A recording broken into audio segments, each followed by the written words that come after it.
श्री शिवाय नमस्तु। बट सावित्री की अमावस्या के दिन किसी एक माता ने सीहोर आश्रम पर एक मैसेज भेजा और उस मैसेज में लिखकर भेजा कि गुरुजी से पूछना, हम भी तो पति की इतना मानते हैं, पति का सम्मान करते हैं, पति को आदर देते हैं, तो हम भी सावित्री की गिनती में।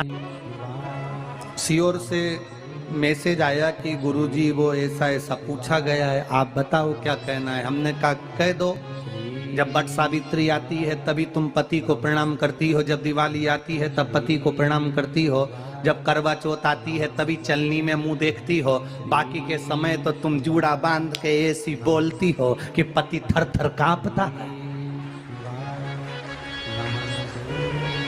16 श्रृंगार में नारी के हाथ की चूड़ी का कलर अलग हो सकता है, चूड़ी की डिजाइन अलग हो सकती है, चूड़ी अलग हो सकती है, चूड़ी महंगी सस्ती हो सकती है, मंगलसूत्र की कीमत ऊंची नीची हो सकती है, पांव की बिछुड़ी की कीमत ऊंची नीची हो सकती है, कान के कुंडल की कीमत ऊंची नीची हो सकती है।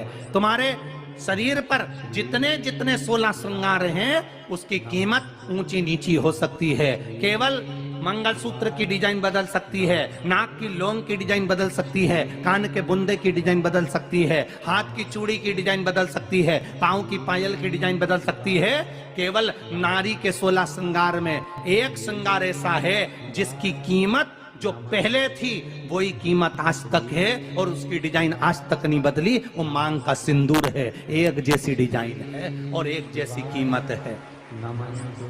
सारे श्रृंगार की कीमत अलग है, पर मांग में जो सिंदूर डाला जाता है वो एक कीमत का होता है, एक डिजाइन का होता है और एक जैसा होता है, और वो सबसे भारी होता है। सावित्री यमराज से कह रही है मेरे पति को छोड़ दो। यमराज कह रहा है सावित्री तेरा पति मर चुका है, मांग के सिंदूर को पोंछ दे। सावित्री कहती है पूरा श्रृंगार उतार दूंगी पर मांग का सिंदूर नहीं पूछने दूंगी। तब यमराज ने कहा जब तक तू मेरे मांग का अपनी मांग का सिंदूर नहीं उतारती तब तक तू मेरे पास नहीं आ सकती। भगवान यमराज से सावित्री ने कह दिया मैं भी तुझे वचन देती हूँ यमराज, मेरी मांग में जब तक सिंदूर है, जैसे सीता ने लाइन, लक्ष्मण जी ने लाइन खींच दी थी और सीता पार नहीं जा सकती थी, मैं भी तुझे वचन देती हूँ जब तक नारी की मांग में सिंदूर है तब तक तू उसके पति को उसके सामने लेकर नहीं जा सकता। ये भी मैं तुझे कह देती हूँ। यमराज भैंसे पर सवार होकर सत्यवान को लेकर जा रहा था, सावित्री से वचन पर वचन चल रहे थे, अड़ के पेड़ के नीचे छोड़कर आए। क्या चाहिए तुझको, क्या चाहिए तुझको, क्या दूं मैं तुझको, कुछ मांग ले मुझसे। सावित्री कहती है क्या दोगे आप, मेरे पति के प्राण दे दो बस वापिस, और कुछ नहीं चाहिए। यमराज यमलोक में प्रवेश करने लगा, मांग के सिंदूर में से थोड़ा सा सिंदूर सावित्री ने केवल हाथ में लेकर अपनी बिंदी पर जो लगाया, सत्यवान को लेकर यमराज अंदर नहीं जा पाया। बाहर खड़े होकर कहता है मांग ले, मैं तुझे एक वचन नहीं, तू बोले तो मैं 2 वचन दे देता हूँ, तू बोले तो मैं 3 वचन दे देता हूँ, तू मांग क्या चाहिए। तब सावित्री ने कहा देना चाहते हो, हाँ। अब यमराज को लगा कि लालच में पड़ गई सावित्री, तब कहा पहला वचन दीजिए, मेरे अंधे सास ससुर के नेत्र वापिस आ जाएं। यमराज ने कहा तथास्तु। दूसरा वचन दीजिए, मेरे सास ससुर अपने पोता पोती का मुख देखें। यमराज ने कह दिया तथास्तु।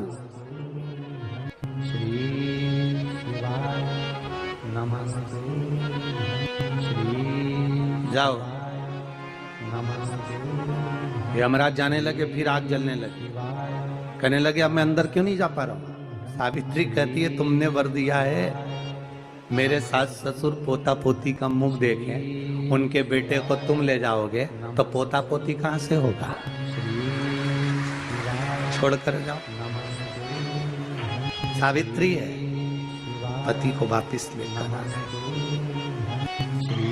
कर्जा मुक्ति के लिए सारे वृक्षों में अगर कोई श्रेष्ठ वृक्ष माना गया है तो वो बट का वृक्ष माना गया महाराज। इसलिए प्रशासनिक कार्य के लिए, मानसिक टेंशन में, परेशानियों में बटकेश्वर महादेव का स्मरण किया जाता है। और यदि निवेदन करूंगा, बहुत ज़्यादा यदि आपको कर्जा हो गया है, बहुत ज़्यादा कर्जा हो गया और वो कर्जा चूक ही नहीं रहा, तो थोड़े दिन बड़ के पेड़ के नीचे आप बटकेश्वर महादेव के लिए 1 लोटा पानी, उसमें थोड़ा सा पिसा हुआ चावल पीस के गला लेना चावल को और पीस लेना, पीस के उस पानी में मिला लेना और मिलाकर उसमें थोड़ी सी हल्दी पिसी हुई डालकर बटकेश्वर महादेव के नाम से बड़ के पेड़ के नीचे अपनी कामना कर जो कर्जा हुआ है उस कर्जे का भान देते हुए, स्मरण देते हुए छोड़ दे।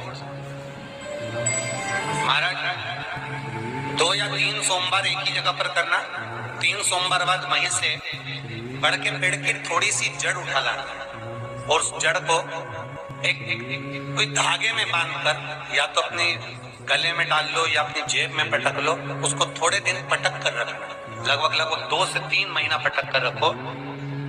वो जड़ जैसे बड़का पेड़ विस्तार होता है, पानी गिरे ना गिरे, जल वृष्टि हो ना हो, गर्मी पड़े ना पड़े, उसको कोई फर्क नहीं पड़ता। बड़का वृक्ष आप रूप फैलता जाता, उसकी जड़ें अपने आप प्रबल होती है। उसी तरह ये बटकेश्वर महादेव कहीं से भी अगर जड़ आपके पास में रखी है 1 महीना, 2 महीना, 3 महीना तक, तो ये जड़ अपने आप लक्ष्मी को पकड़कर खींच कर लाती है और कर्जे से मुक्त कर देती है। बटकेश्वर महादेव